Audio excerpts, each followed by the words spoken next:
The dust of the Kandahar basin tasted of iron and grit, a fine red powder that coated everything, including the inside of Dr. Eris Thorne's mouth. She stood before the main gate of Forward Operating Base Jericho, a small, unassuming woman in practical khaki trousers and a sweat-stained linen shirt. Her graying hair was pulled back in a severe bun, and the glasses perched on her nose seemed too delicate for the harsh, overexposed world around her. She looked like a misplaced librarian, not a priority-level consultant for the Department of Defense. The guard in the sandbagged watchtower tracked her with the barrel of his M240B. Below, at the steel concertina wire gate, a young sergeant with a jaw full of chewing tobacco and an ego full of air leaned against the concrete barrier. His name tag read Cole. "ID," he grunted, not bothering to make eye contact. He was looking past her, at the heat shimmering off the asphalt of the access road. Eris presented her laminated DoD civilian identification. Cole took it, glanced at it for a fraction of a second, and handed it back with a smirk. Logistics analyst. From the Pentagon, he said it like it was a diagnosis of a terminal disease. "You don't have an escort, ma'am." "My orders state I'm to report directly to the TOC upon arrival," Eris said, her voice calm and even, betraying no hint of the 12-hour flight or the bone-jarring ride from the airfield. "Colonel Madson is expecting me." "The colonel's a busy man," Cole drawled, shifting his weight. "He's running a war, not a book club. You wait here. Someone from G4 will come get you when they have a minute." He gestured vaguely toward a metal bench baking under the relentless sun, 100 feet away. "Could be 10 minutes. Could be 2 hours. Enjoy the view." Eris didn't move. "Sergeant, my clearance is level 5, top secret/SCI. My orders have a triple alpha priority cipher attached. You are required to scan my credentials and verify them against the Jade system, at which point you will be instructed to grant me immediate, unescorted access." Cole finally looked at her, a flicker of amusement in his eyes. He saw a woman in her late 40s, soft around the edges, with hands that had never held a rifle. He saw a bureaucrat. "Ma'am, I know the rules. Priority ciphers are for generals and spooks, not for people who analyze supply chains. The system's probably just bugged. Now please step over to the waiting area. You're in my field of fire." The condescension was a thick, syrupy thing, meant to put her in her place. It was a language she understood intimately. She had heard it spoken in different accents, in different uniforms, for over 2 decades. It never changed. The words were always the same. "You don't belong here." "Sergeant," she said, her voice dropping a fraction of a degree, losing its polite edge. "Your name is Cole. You're 22 years old, from Omaha, Nebraska. You have 17 months in country. You scored expert on your last rifle qualification, but your squad leader noted a tendency toward overconfidence that has, on 2 separate occasions, nearly compromised your fire team's position during patrols. You are to scan my ID. Now." Cole's jaw stopped moving. The smirk vanished, replaced by a sullen, confused glare. He didn't know how she knew that. It was in his file, sure, but his file was just data on a server thousands of miles away. It wasn't something a logistics analyst should be able to pull up in her head. For a moment he wavered. Doubt crept in. Then his pride reasserted itself. He was a soldier. She was a civilian. This was his gate. "That's it," he snapped, his voice tight with anger. "You want to play games? Fine. You can wait. I'm not checking anything until I get a direct order from the TOC. You can take it up with the colonel when your escort finally arrives." He turned his back on her, a deliberate, final act of dismissal, and spat a stream of brown juice onto the dust. Eris Thorne stood perfectly still. She didn't sigh. She didn't argue further. She simply reached into her worn leather satchel, pulled out a small, unassuming satellite phone, and dialed a number from memory. She didn't speak into it. She just pressed a single button, held it for 3 seconds, and ended the transmission. Then she put the phone away and waited, her eyes fixed on the distant, jagged peaks of the Hindu Kush. She didn't look at the bench. She stood her ground, a silent, unmovable object in the oppressive heat. Less than 90 seconds later, The gate's internal comm system crackled to life with a sound so loud and furious it made Sergeant Cole jump. Gate 1, this is Colonel Madson. What in the goddamn hell is going on out there? I just got a call from the chairman of the Joint Chiefs himself. He wants to know why I'm detaining a Priority 1 asset. Cole's face went pale under his tan. He fumbled for his radio. Sir, there's a civilian here, a logistics analyst. Is her name Dr. Thorne? Madson's voice was a roar of pure fury. Why yes, sir. Then you open that gate, you render a salute, and you pray to whatever God you believe in that she doesn't file a report on your insubordination. Because if she does, you'll be cleaning latrines in Thule until you retire. Do you understand me, Sergeant? Sir, yes, sir. Cole stammered, scrambling to the keypad. The heavy steel gate began to slide open with a hydraulic hiss. He turned to Eris Thorne, his face a mask of horrified disbelief. He snapped to attention, his salute clumsy and panicked. Eris simply walked past him, her worn boots making no sound on the gravel. She didn't acknowledge him. She didn't look at him. To her, he had already ceased to exist. The Tactical Operations Center of FOB Jericho was a cavern of cold air and low, anxious humming. A dozen operators and analysts sat at tiered consoles, their faces illuminated by the green and blue glow of tactical displays. On the main screen, a satellite map of the province was overlaid with friendly and suspected enemy positions. Colonel Madson stood in the center of the room, a bulldog of a man with a shaved head and a neck as thick as a tree trunk. He was radiating controlled fury. He turned as Eris entered, his eyes sweeping over her with open disapproval. He saw exactly what Sergeant Cole had seen. A civilian, a woman, an academic, an outsider. Dr. Thorne, he said, his voice clipped and formal. The earlier rage now packed down into a dense core of resentment. Welcome to Jericho. I apologize for the confusion at the gate. The apology was devoid of sincerity. It was handled, Colonel, Eris replied, her gaze already scanning the consoles, absorbing the flow of data, the status of the network, the energy of the room. I'll be frank, Madson continued, crossing his arms. I read your file. Logistics, predictive analysis, resource allocation. Very impressive, I'm sure. But I have a fully staffed G4 section. My people know this AO. We have a critical operation spinning up in the next 24 hours. Frankly, Doctor, I don't have the time or the resources to babysit a civilian analyst from DC. The message was clear. She was a burden, a distraction. Major Evans, Madson's XO, stood beside him, his expression a careful neutral. But the Spectre team operators in the corner didn't bother to hide their smirks. They were hard men, bearded and tattooed, their gear worn and customized from years of kicking indoors. They saw her as a creature from another planet. I understand your position, Colonel, Eris said, her tone professional. I'm here to observe and provide support as directed by the Joint Staff. I require a console with access to the SIPRnet and the base's internal sensor grid. Madson grunted and gestured dismissively to a small, isolated console in the darkest corner of the TOC. It was an auxiliary station mostly used for running diagnostics. There. Stay out of the main comms loop. Feed any observations you might have through Major Evans. He'll decide if they're worth my time. Eris nodded once and walked to the console. It was an older model, its keyboard worn smooth. She sat down, placed her satchel beside her, and powered it on. The operators went back to their work, the brief interruption over. She was already being forgotten, a piece of furniture in the corner. For the next hour, Eris worked in silence. Her fingers moved across the keyboard with a quiet, fluid efficiency. She wasn't just logging in. She was probing the system, mapping its architecture, feeling its rhythms. She found the dead-end subroutines, the ghost data from decommissioned sensors, the sloppy patches a lazy IT tech had installed months ago. She saw the vulnerabilities.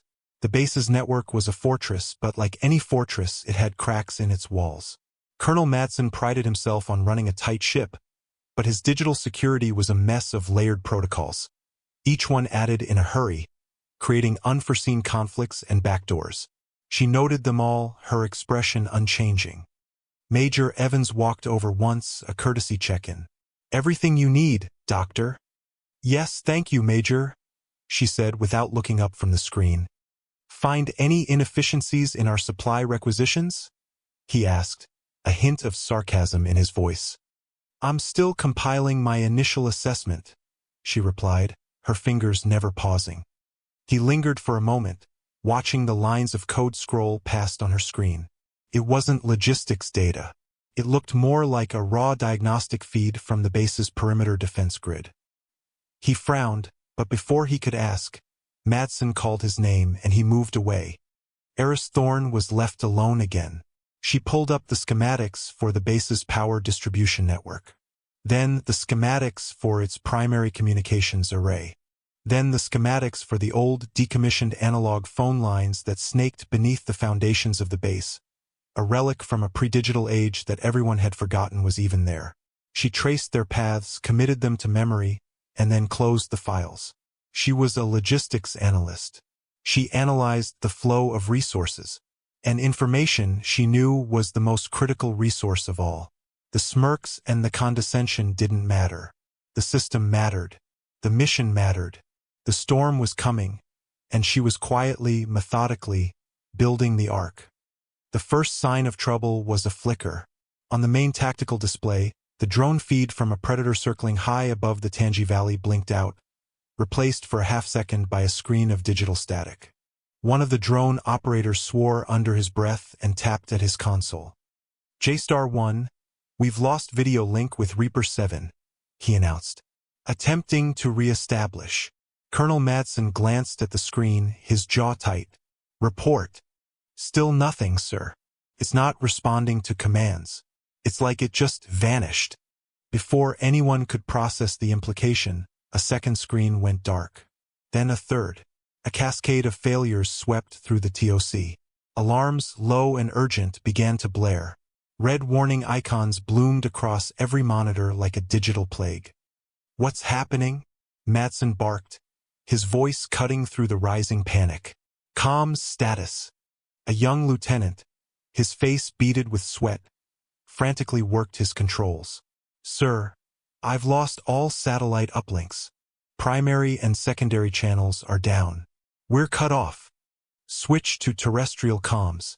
Get me Spectre team," Madson ordered. Spectre, his elite recon unit, was out with a high-value convoy, transporting captured enemy guidance systems. They were deep in the Tangi Valley, the most dangerous sector of the AO. "Negative, sir. All channels are jammed. Solid wall of white noise across the spectrum." The lights in the TOC flickered violently, then dimmed to half-strength as the emergency generators kicked in with a deep, shuddering groan. The main tactical map, which had shown a detailed, God's-eye view of the battlefield, dissolved into a pixelated mess, then went completely black. They were blind. They were deaf. The technological superiority that gave them their edge had been severed in an instant. "Perimeter defense," Madson roared, turning to another operator. "Report." "Sir, the automated turrets are offline. The sensor grid is down. I'm getting phantom readings all along the southern wire. It's a coordinated attack, sir. It's cyber-physical." The room was a maelstrom of shouted reports and frantic, useless keystrokes. Men trained to dominate any battle space were reduced to fumbling in the dark, their multi-million-dollar systems rendered inert. Madson's face was a grim mask of fury and helplessness. He was a commander who had lost his ability to command. Then, a single, fragmented transmission punched through the static for a brief moment. The voice was strained, punctuated by the crack of gunfire. "Pectre 1 Ambu, Tangi Pass, heavy contact, RPGs. We are ed down ready." The transmission died, swallowed again by the static. The silence that followed was more terrifying than the alarms. Spectre team was trapped. The convoy, their most valuable asset, was a sitting duck. And the TOC, the nerve center of the entire province, was a tomb. Major Evans stared at the dead screens. "They knew, sir. They knew the convoy's route and they knew our vulnerabilities. They sliced through our firewalls like they had the master key. Madson slammed his fist on the central console. The gesture was one of pure, impotent rage. Get it back online. Get me my team. But his operators could do nothing. Every attempt to reboot the system, every diagnostic they ran, led to a locked-out screen. The enemy wasn't just jamming them. They had infiltrated the core of the network. They owned it. Amidst the chaos, one corner of the room remained an island of calm. Dr. Eris Thorne had not moved. She had not shouted. When the screens had gone dark, she had simply unplugged her console from the base's primary network jack. From her satchel, she produced a tangle of wires, a small custom-built interface, and a set of alligator clips. While Madson was screaming orders and his men were chasing digital ghosts, she was on her knees, prying open a floor panel that hadn't been touched in 20 years. She found what she was looking for, a thick, dust-covered copper cable.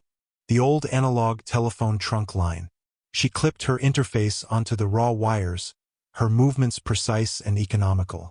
She bypassed the compromised digital network entirely, plugging her console directly into the forgotten copper skeleton of the base. Her screen flickered to life, not with the sophisticated graphics of the main system, but with a simple, text-based command prompt. It was an archaic interface, slow and unforgiving. But it was clean.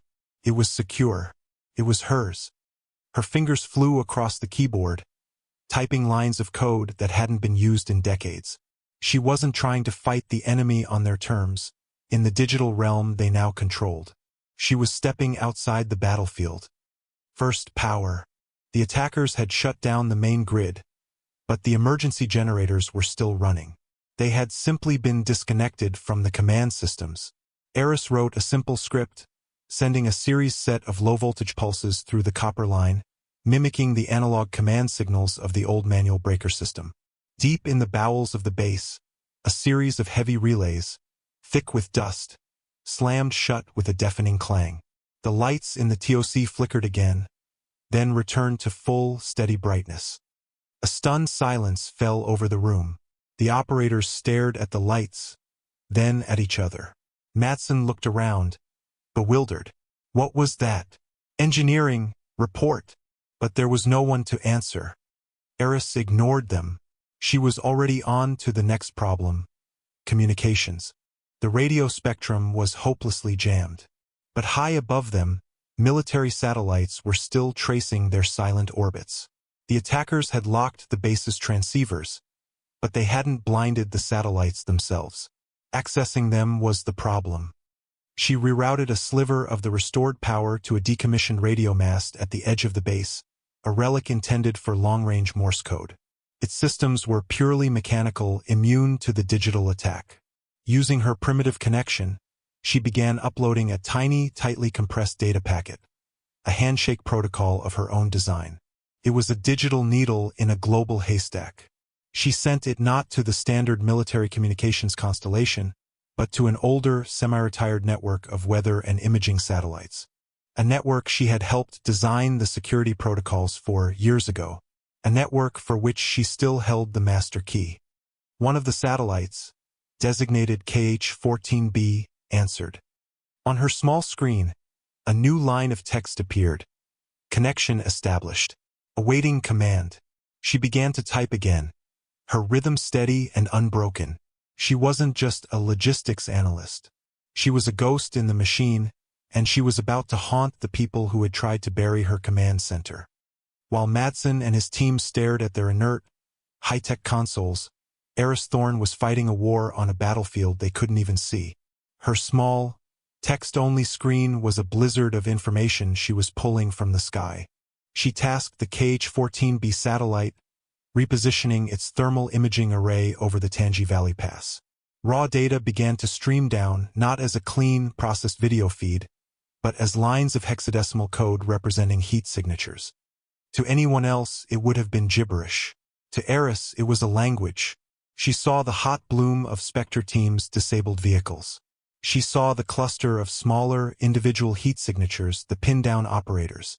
And she saw the other signatures, spread out in a classic L-shaped ambush. 12 of them. 2 more on the ridgeline with heavier weapons. RPGs. They were boxing Spectre team in, preparing for the final assault. She had sight, but she still had no voice. She couldn't transmit complex data or voice commands through her tenuous link. She needed a way to talk to them. She switched her focus, rerouting her connection through another satellite, this one a signals intelligence bird. She began scanning the jammed radio spectrum, not looking for a way through the wall of noise, but for a hole in it. The enemy's jamming was powerful, but it wasn't perfect. It was a brute force attack, flooding the airwaves with garbage. Like any flood, it had eddies and currents. She found one, a narrow, fluctuating frequency band, just fractions of a kilohertz wide, that was intermittently clear. It was too unstable for voice, but it was enough for data. She wrote a microburst transmission protocol, a digital version of Morse code. Short, sharp packets of information, timed to hit the frequency during its fleeting clear moments. It was slow, painstaking work. Back in the TOC, Major Evans had managed to get a single laptop working on a closed-circuit internal network. It was useless for communicating with the outside, but it allowed him to see internal system logs. He saw a massive power surge from the emergency generators, rerouted through an obsolete junction box. He saw a massive data draw from the decommissioned comms mast. He followed the digital breadcrumbs, and they all led to one place, the small, forgotten console in the corner. He walked over, his boots loud in the tense silence. He stood behind Eris, watching her screen. It was a cascade of incomprehensible text. "Doctor, what are you doing?" Eris didn't look up. Her focus was absolute. "Re-establishing command and control, Major." Her fingers tapped out another command. On the dead main screen at the front of the room, a single line of green text suddenly appeared against the black background. "Spectre 1, this is Jericho talk. Do you read? Stand by for data. K." The entire room froze. Every eye snapped to the screen. Madson took 2 steps forward, his mouth agape. "How?" Eris ignored him. She began transmitting the thermal data, translated into a simple grid overlay. "Spectre 1, acknowledge. Enemy positions follow. Grid ref 34 R-E-V-J. Hostile 1 at your 10 o'clock, 50 meters, behind rock outcrop. Hostile 2 at your 11 o'clock, 70 meters, elevated. 2-man RPG team on ridge, your 2 o'clock, 300 meters. She was painting a picture for them, calling out targets one by one. She was their eyes. A moment later, a new line of text appeared on the screen, this one blinking. "Jericho, this is Spectre 1. Solid copy. Data received. How the hell are you doing this? K." Madson stared at Eris, then at the screen, his mind struggling to comprehend. This woman, this quiet analyst he had dismissed as a useless bureaucrat, had single-handedly resurrected his command center from the dead. She had bypassed a sophisticated military-grade cyber attack using what looked like junk parts and forgotten infrastructure. "Who are you?" he demanded, his voice a low growl of disbelief and dawning awe. Eris finished typing a command, directing the satellite to scan for approaching enemy reinforcements. Only then did she finally pause and turn to look at him. Her eyes, magnified slightly by her glasses, were calm and clear. There was no triumph in them, no hint of "I told you so." There was only the quiet focus of a professional at work. "I'm a logistics analyst, Colonel," she said simply. "I analyze the flow of resources. Your most critical resource right now is information. I am restoring the flow." Before Madson could respond, a new event preempted him. The main communications panel, dormant for the past hour, suddenly blared to life with the piercing shriek of a Priority 1 override signal. This wasn't a call from a local unit. This was a signal that bypassed all standard protocols, coming directly from the highest levels of the global command network. It was the digital equivalent of God picking up the phone. The largest screen in the TOC, which had been stubbornly black, flickered and resolved into a secure video conference window. 5 faces appeared, each framed by the sterile background of a Pentagon briefing room. They were all 4-star generals. In the center was General Vance, the chairman of the Joint Chiefs of Staff, his face a granite mask of grave concern. The entire room snapped to attention, a collective intake of breath. Madson and Evans stood ramrod straight, their minds reeling. A call from the chairman himself, in the middle of a base-wide crisis, was unheard of. General Vance's eyes scanned the TOC, taking in the scene of controlled chaos. He ignored Colonel Madson completely. His gaze swept past the other operators and settled on the small, unassuming woman sitting in the corner. His expression softened, just for a fraction of a second, with something that looked like relief. "Oracle, status report," Vance said, his voice booming through the TOC speakers, crisp and clear. "Is Jericho's Veil protocol active?" The name hung in the air, electric and heavy. Oracle. A wave of shock rippled through the room. The Spectre operators exchanged wide-eyed glances. Major Evans felt a cold dread mix with dawning comprehension. Colonel Madson felt the floor drop out from beneath him. He knew that name. Everyone at a certain command level knew that name. Oracle was a legend, a ghost story whispered about in secure briefing rooms. Oracle was the call sign of the mysterious architect of the entire global strategic defense network. The interlocking system of satellites, cyber defenses, and communication protocols that the entire U.S. military relied upon. The system was nicknamed the Veil. Oracle was the one who had designed its deepest failsafes, its most secret backdoors, its most elegant and lethal countermeasures. The figure was spoken of in mythical terms, a reclusive genius who had foreseen the future of warfare and built the tools to fight it. The official story was that Oracle had retired almost a decade ago, vanishing into civilian life under a blanket of the highest possible security classification. No one knew Oracle's real name. No one knew what they looked like. They were just a legend. And General Vance had just called Dr. Eris Thorne, the quiet, middle-aged logistics analyst, Oracle. Eris turned back to her console, her focus unbroken. She keyed her microphone, her voice patching through the strange, cobbled-together system she had built and, now, apparently through the chairman's priority channel. "General," she said, her voice calm and steady, a stark contrast to the chaos of the last hour. "This is Oracle." Acknowledged. The attack penetrated the Veil's outer layers. The Jericho network is compromised and quarantined. I have activated a tertiary failsafe, Protocol Chimera. I am currently running command and control through an isolated analog system. Spectre team is pinned down in the Tangi Pass, but I have established a microburst data link and am providing tactical oversight. The 5 generals on the screen listened, their expressions grim but attentive. They were not talking to a subordinate. They were conferring with an equal, or perhaps even a superior. They were here to help her. "What do you need from us, Oracle?" Vance asked. It was a question, not an order. "I need you to blind them," Eris said, her fingers already typing a new set of commands. "The attackers are using a compromised Russian comm satellite, Cosmos 2479, to coordinate their attack and route their signals. I'm sending you the exploit code now. Use your assets at Fort Meade to execute it. It will disable the satellite's primary transponder for precisely 12 minutes. That will be my window." "Consider it done," Vance said without hesitation. "Stand by, Oracle." The generals turned to their own aides, barking orders.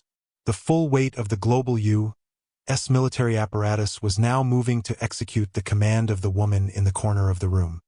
Colonel Madson stood frozen, watching this exchange. The reality of the situation was crashing down on him with the force of a physical blow. He had dismissed her. He had insulted her. He had relegated the single most important strategic asset on the continent to a dusty corner and told her to stay out of the way. His career wasn't just over. He had become a footnote in a story that was so far above his pay grade he couldn't even see the top. The atmosphere in the TOC had undergone a profound chemical change. The smirks of the Spectre operators had been replaced by expressions of pure, unadulterated awe. They were watching a living myth at work. The frantic energy of the analysts had been replaced by a focused silence as they watched the main screen, which was now Eris Thorne's personal display. They were all students in her classroom now. Madson slowly, deliberately, walked over to the main command chair, where his senior comms officer was sitting, staring uselessly at his dead equipment. Madson didn't say a word. He just tapped the man on the shoulder. The officer looked up, confused, and then scrambled out of the chair as if it were on fire. The colonel turned to Eris. His voice, when he spoke, was quiet, hoarse, and stripped of all its earlier arrogance. It was the voice of a man who understood he was in the presence of a master. "The floor is yours, ma'am," he said. Eris gave a slight, almost imperceptible nod of acknowledgement. She moved from the small, cramped console to the main command chair, the nexus of the entire room. It was like watching a king reclaim a throne that had been temporarily occupied by a lesser regent. She plugged her custom interface into the main console's auxiliary port, and in moments, the large, dead screens in front of her flickered to life, mirroring the text-based display of her own laptop. The entire TOC was now her instrument. "Spectre 1, she said. Her voice now broadcast with perfect clarity into the helmets of the soldiers trapped in the valley. "This is Oracle. The enemy's command and control will be going dark in approximately 90 seconds.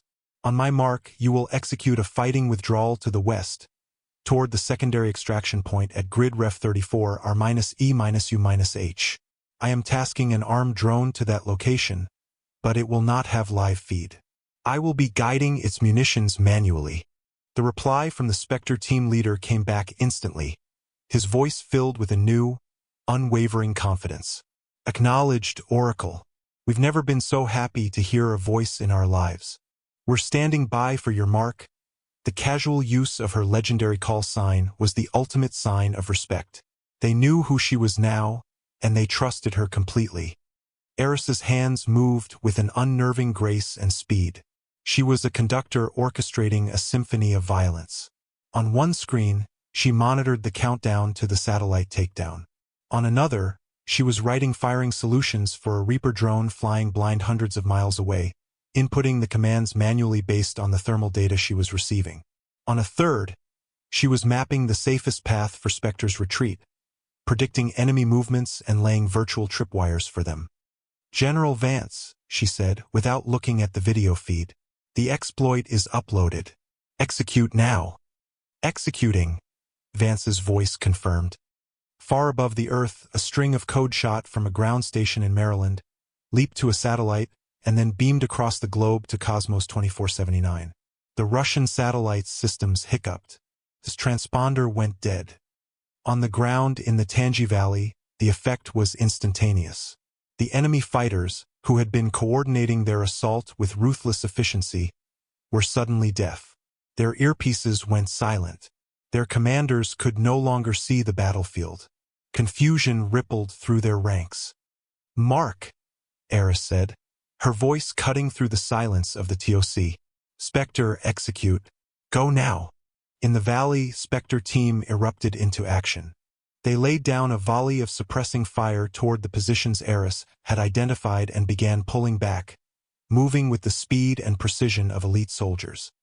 "RPG team on the ridge is repositioning," Eris announced, her eyes locked on the thermal data.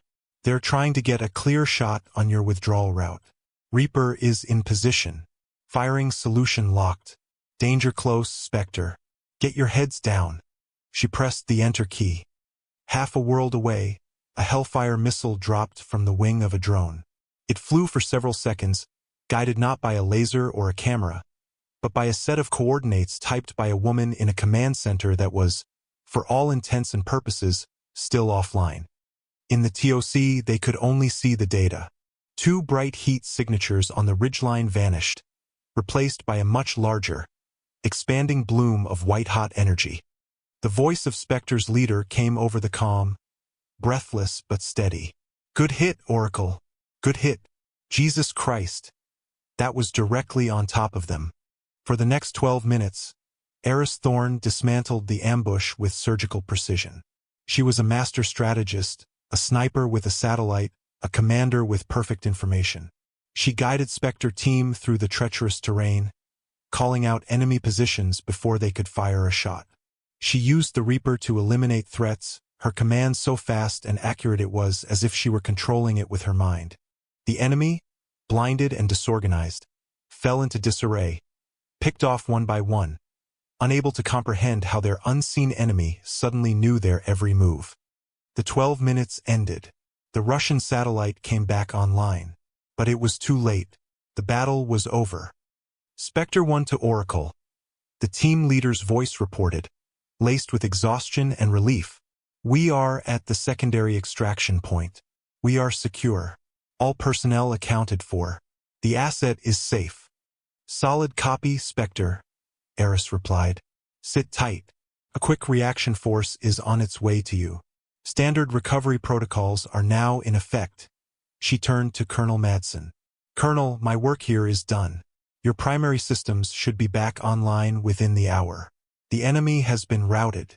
I suggest you get your QRF in the air. She was handing command back to him. The crisis was over. She began to quietly unplug her equipment. Her part in the drama finished. Madson simply stared at her, then nodded slowly. He turned and began barking orders, his voice once again that of a commander, but its tone was different now. The arrogance was gone, replaced by a sober, focused authority. He had been humbled, and in that humility he had become a better leader. The sun was beginning to rise, painting the dust-choked sky in shades of bruised purple and soft orange. The long night was over. The command center, which hours before had been a scene of frantic panic, was now quiet. The hum of the fully restored systems was a comforting sound. The operators, exhausted but alive with adrenaline, were methodically logging after-action reports. The 5 generals had signed off, their final words a simple, profound, "Thank you, Oracle." The members of Spectre team, safely back on base, had made a point to walk through the TOC before heading to debrief. They didn't say anything to Eris. They simply stopped near her console, each of the hardened operators meeting her gaze and giving a slow, deliberate nod of respect. It was a gesture more meaningful than any medal. Eris Thorne sat alone at her corner console, the one she had first been assigned. She had declined the offer of the command chair, preferring her own quiet space. She was meticulously cleaning her glasses with a small microfiber cloth, her movements patient and methodical. The chaos, the battle, the revelation, all of it had been processed and filed away. She was back in her own world of quiet observation. She had saved the base. She had saved the convoy. She had saved dozens of lives. She had revealed herself to be one of the most important strategic figures in the modern military. And now she was just a woman cleaning her glasses. Colonel Madson approached her, moving quietly, as if not to disturb her. He held 2 heavy ceramic mugs. He placed one on the console beside her. It was filled with fresh, black coffee. The steam curled up into the cool air of the TOC. He stood there for a long moment, searching for the right words. Apology, gratitude, awe. They all felt inadequate. He had misjudged her so completely, so fundamentally, that any attempt to explain it would only sound like a pathetic excuse. He had seen a librarian and ignored the mind of a grandmaster. In the end, he said nothing. Words were insufficient.